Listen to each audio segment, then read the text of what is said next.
যে মৌলিক স্বাধীনতার চেতনার বিষয়গুলো সব কিছুই সেদিন ভুলুণ্ঠিত করা হয়েছিল। বঙ্গবন্ধু শেখ মুজিব শুধু একজন ব্যক্তি ছিলেন না, তিনি একটি দর্শন, তিনি একটি আদর্শ। যে দর্শন এবং আদর্শের কোনো মৃত্যু নেই। আমরা দেখেছি যে একদিকে যেমন বাঙালি জাতির অধিকার প্রতিষ্ঠার জন্যে দীর্ঘ 23 বছর নিরলসভাবে সংগ্রাম করে গেছেন বঙ্গবন্ধু শেখ মুজিব, ঠিক তেমনি তার পাশাপাশি থেকে নেপথ্যে থেকে তাকে সহযোগিতা করেছেন বঙ্গমাতা বেগম ফজিলাতুন্নেসা মুজিব, তার সহধর্মিণী। কাজে এই মহিয়সী নারীরও আমাদের স্বাধীনতা সংগ্রামে যে অমূল্য অবদান রেখে গেছেন সেটাও জাতি চিরকাল শ্রদ্ধাভরে স্মরণ করে। জাতির পিতা বঙ্গবন্ধু শেখ মুজিবের জীবনকে আমরা যদি একটু বিশ্লেষণ করি তাহলে দুটো ভাগে যদি দেখেন, খুবই স্বল্প পরিসরের জীবন তার, এবং তার প্রথম অংশে যে 23 বছর তিনি কেবলমাত্র মানুষের অধিকার প্রতিষ্ঠার জন্যেই সংগ্রাম করে গেছেন। জেল জুলুম, মামলা হামলা সকল কিছু সহ্য করে গেছেন, কিন্তু অন্যায়ের কাছে কখনো মাথা নত করেননি। বাঙালির অধিকার প্রতিষ্ঠায় তিনি কখনো পিছপা হননি, তিনি কখনো সেখানে কোনো আপোষ করেননি।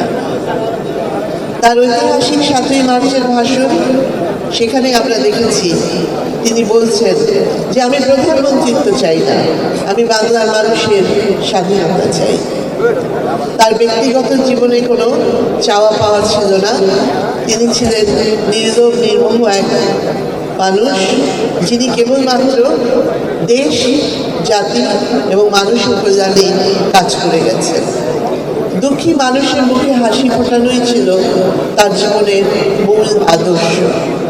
এবং আমরা একটু লক্ষ্য করলেই দেখি যে টুঙ্গিপাড়ার সেই খোকা থেকে বেড়ে ওঠা, পরাধীনতার শৃঙ্খল থেকে বাঙালি জাতিকে মুক্ত করে স্বাধীনতার সূর্য ছিনিয়ে এনে একটি স্বাধীন বাংলাদেশ, স্বাধীন সার্বভৌম বাংলাদেশ, লাল সবুজের পতাকা এবং একটি সংবিধান উপহার দিয়েছিলেন আর অন্য কেউ নয়, জাতির পিতা বঙ্গবন্ধু শেখ মুজিব।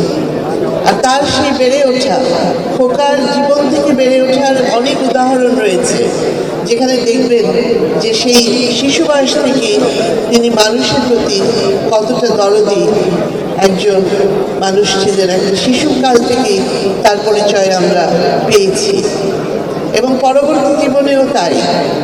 এই দুঃখী মানুষের কষ্ট লাঘব এবং বৈষম্য, অন্যায়, অনাচার এর বিরুদ্ধে দাঁড়ানোই ছিল তার জীবনের মূল্য। পরবর্তীতে 52 ভাষা আন্দোলনে, সেই 48 থেকে 52 ভাষা আন্দোলনেও তিনি গুরুত্বপূর্ণ ভূমিকা রেখেছেন।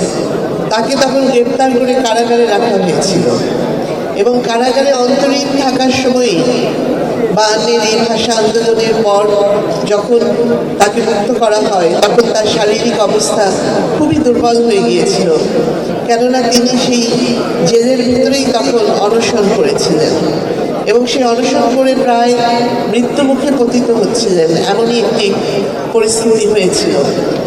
সেই সময় তাকে তার পিতা, যখন তিনি মুক্তি পেলেন, তাকে কারাগার থেকে নিয়ে বাড়িতে নিয়ে যান এবং তখন বঙ্গমাতা বেগম ফজিলাতুন্নেসা মুজিব, যাকে তিনি রেণু বলে ডাকতেন, তিনি বঙ্গবন্ধুকে বারবার বলছিলেন যে তোমাকে এই অনশন কে করতে বলেছে, নিজের শরীরের এই পরিস্থিতি তুমি করেছ, আজকে যদি তোমার কিছু হয়ে যেত তাহলে আমাদেরই বা কী হতো, আর দেশের মানুষেরই বা কী হতো।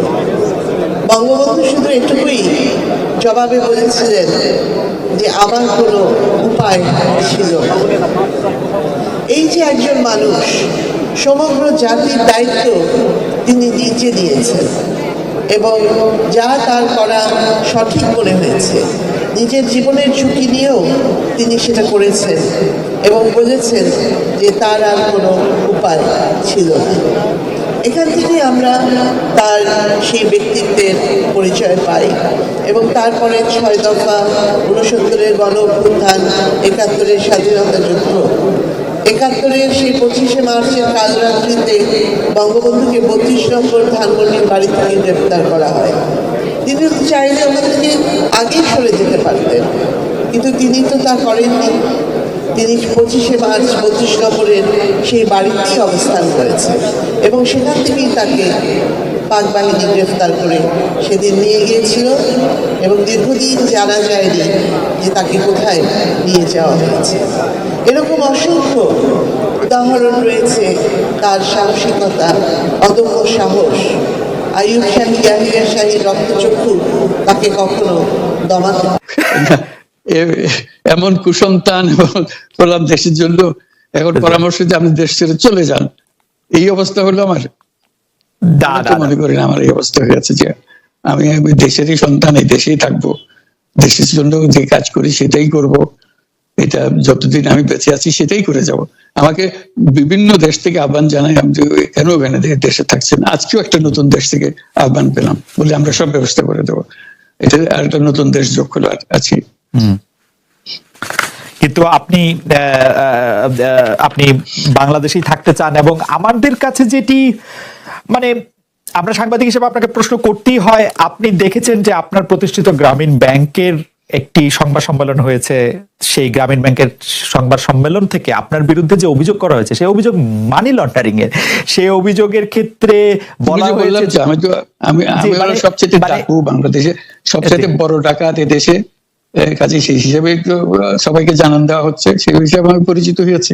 আমি সবচেয়ে বড় ডাকাত, আমি সবচেয়ে সাংঘাতিক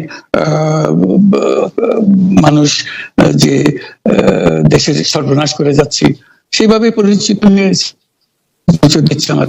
আপনি আমাদের একটু বলবেন যে আপনি বাংলাদেশের জন্য বা আপনার পরবর্তী লক্ষ্যগুলি কি সারা পৃথিবীর জন্য? আপনি তো শুধু বাংলাদেশ নিয়ে ভাবেন না, যে আপনি আসলে কি করতে চান বা কেমন দুনিয়া চান বা কেমন বাংলাদেশ চান, সেটা আপনার কি লক্ষ্য এই মুহূর্তে? ওই যে বললাম যে এটাই হলো আমাদের স্বপ্নের বীজতলা, যে আমাদের স্বপ্নগুলো একটা দাসে একটা নতুন আইডিয়া আসে, সেটা একটা বীজতলা। এটা আমরা ট্রাই করে দেখি, একটা ছোট আকারে করি, এটা সফল হলে আর একটু বড় আকারে করি, এটা বাংলাদেশি করি। একবার সফল হলে সারা দুনিয়া এটা লুফে নেয় দেওয়ার জন্য, সারা দুনিয়ার লোক এখানে আসে, আমাদের লোককে নিয়ে যায়, এইভাবে কাজকর্ম এটা আমরা একটা থাকছি বাংলাদেশে, করছি বাংলাদেশে, কিন্তু সারা দুনিয়ার লক্ষ্য আমাদের দিকে, আমরা কি করছি, কি চিন্তা করছি, কিভাবে এগুলো পরিচালনা করছি। এবং তার মধ্যে ব্যাখ্যা হিসেবে যেটা আমরা বারবার বলছি, আমরা একটা নতুন পৃথিবী গড়তে চাই। সেই পৃথিবী হবে 3 শূন্যের পৃথিবী। এরও বহুবার বলা হয়েছে, তার উপরে বই লিখেছে 3 শূন্যের পৃথিবী কি হবে, যে 0 কার্বন এমিশন। যেহেতু পৃথিবী ধ্বংস হয়ে যাবে এই গ্লোবাল ওয়ার্মিং এর কারণে, একে রক্ষা করতে হলে আমাদের 0 কার্বন এমিশন অ্যাচিভ করতে হবে। কাজে এটা এমন বিশ্ব আমাদের গড়তে হবে যেটা 0 কার্বন এমিশনের বিশ্ব হবে। 0 ওয়েলথ কনসেন্ট্রেশন। আমরা উন্নয়ন বলছি, যে উন্নয়নের সফলতা গুটিগত মানুষের কাছে যায়। এটা শুধু বাংলাদেশে না, সারা পৃথিবীর এই অবস্থা, যে টাকার সমস্ত টাকা গুটি হতে মানুষের কাছে চলে যায়। দুনিয়ার যত সম্পদ আছে এই মুহূর্তে, তার 90% যে সম্পদ, এটা হয়তো 5% লোকের কাছে। 90% লোকের কাছে রয়ে গেল, এবং আগামী দিনে এটার পরিবর্তন অন্যভাবে 90% এর জায়গায় এটা 95% হয়ে যাবে, ওই 5% এর জায়গায় এটা 3% হয়ে যাবে। অর্থাৎ লোকের সংখ্যা কমে যাবে, সম্পদের পরিমাণ তাদের কাছে অনেক বেড়ে যাবে। এটাই হলো বর্তমান অর্থনীতির কাঠামো। আমরা বলছি যে এই কাঠামো যতদিন থাকবে এই পৃথিবী টিকতে পারবে না। আর হলো 0 আনএমপ্লয়মেন্ট। বিশেষ করে আমরা যেটা জোর দিয়ে বলি, সেটা হলো যে এই যে আর্টিফিশিয়াল ইন্টেলিজেন্স, এটা পৃথিবীকে ধ্বংস করে দেবে। কাজে তার আগে আমাদেরকে ঠিক করতে হবে টেকনোলজিকে আমরা কতদূর নিয়ে যাব, কোথায় সীমারেখা টানবো, এটা ঠিক করতে হবে। সেই পৃথিবীর নাম দিয়েছি আমরা 3 শূন্যের পৃথিবী, 30 ওয়ার্ল্ড। এই আমরা একটা পৃথিবী গড়তে চাই যেখানে এই যে 0 ওয়েলথ কনসেন্ট্রেশন, 0 আনএমপ্লয়মেন্ট এবং 0 ওয়েলথ আর্টিফিশিয়াল